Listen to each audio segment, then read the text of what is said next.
Hi! Hello అందరికీ. Welcome to Pavani vlogs. ఎలా ఉన్నారు? అందరూ బాగున్నారా?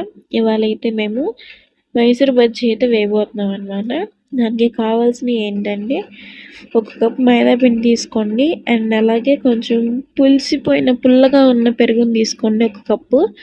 2 కప్పులు మైదా పిండి తీసుకుంటే 2 కప్పులు పెరుగు కూడా తీసుకోవాలన్నమాట.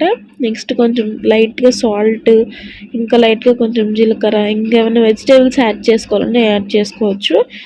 ఇవైతే చిన్న చిన్న మైసూర్ బజ్జీలనమాట. కొంచెం మీడియం సైజ్‌వి, మరీ చిన్నవి కావు, మరీ పెద్దవి కాదనమాట. చాలా సాఫ్ట్‌గా వచ్చినాయి. లోపలైతే అసలు ఆయిల్ అనేది పీల్చలేదు. చాలా క్రిస్పీగా వచ్చినాయి అన్నమాట. చాలా బాగున్నాయి. ఇంకా దాంట్లో కాంబినేషన్ అయితే టమాటా పచ్చడి కూడా చేసుకున్నాం మేము. అది కూడా పెడతాను, ఒకసారి చూసేసేయండి మన యూట్యూబ్ ఛానల్లో అయితే. అసలు ఎటువంటి పిండిని నానబెట్టుకునే టైం కూడా తీసుకోలేదు మేము.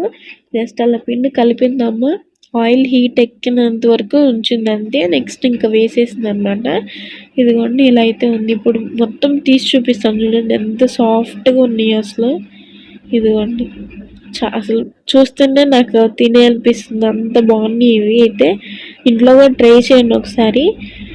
అందరూ వీడియోస్ చూస్తున్నారు కానీ సబ్స్క్రైబ్ చేసుకోవట్లేదు. Please subscribe to my channel. Like చేసుకోండి, షేర్ చేసుకోండి, సబ్స్క్రైబ్ చేసుకోండి. అంతే, ఇంకా వీడియో మైసూర్ బజ్జీతో అయితే ఎండ్ చేసాం. బాయ్.